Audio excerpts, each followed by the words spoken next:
क्या होनी चाहिए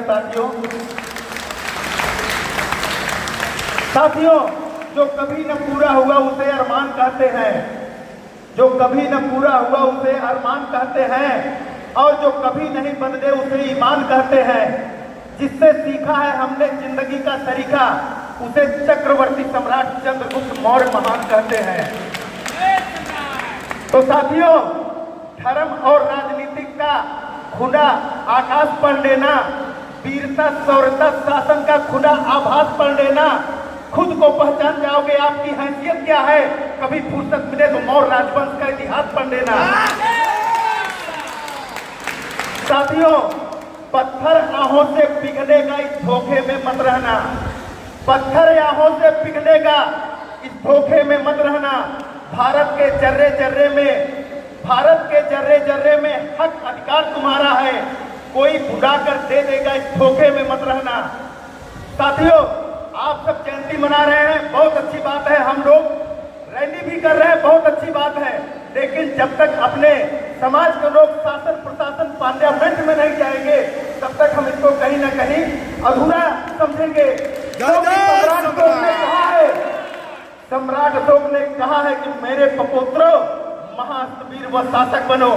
तो साथियों, अगर सम्राट अशोक और चंद्रगुप्त की बात करें तो एक समय था जब 1956 से लेके 1975 तक अमेरिका जो है वियतनाम पर लगभग 20 साल तक युद्ध किया, और वहां पर लगभग 20 साल में अमेरिका जैसे सुपर पावर देश को हटना पड़ा, वहां से भागना पड़ा।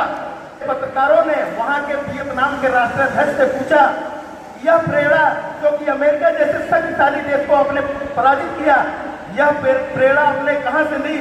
तो वहां का राष्ट्राध्यक्ष खड़े होकर के कहता है, यह प्रेरणा हमने भारत के सम्राट अशोक और चंद्रगुप्त मौर्य से ली है।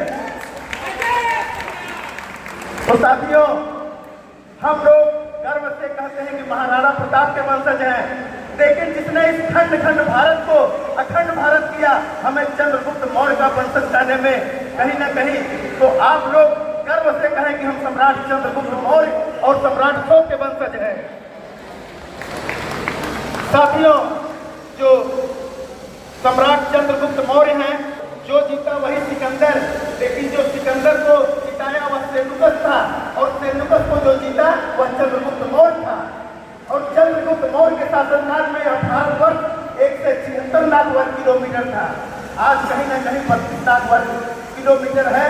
तो हम लोगों को अपने महापुरुषों के गौरवशाली इतिहास का समझना पड़ेगा, जानना पड़ेगा।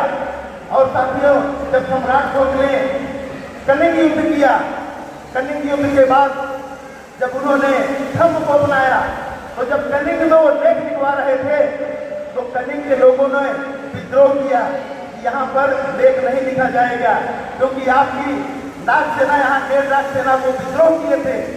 तो सम्राट अशोक ने क्या कहा, इन हाथों ने हथियार छोड़ा है, हम चलाना नहीं भूले हैं। और साथियों, मौर्य शासनकाल के बाद 7 पीढ़ियां चली है, तो गर्व होना चाहिए कि हम सब ऐसे वंश के वंशज हैं। तो साथियों, आप कौन है इतिहास के झरोखों से पूछिए, आप कौन है इतिहास के झरोखों से पूछिए, पत्थर पर उकेरे गए अक्षरों से पूछिए। अगर मेरी बात पर यकीन नहीं तो कलिंग के ध्वस्त खंडहरों से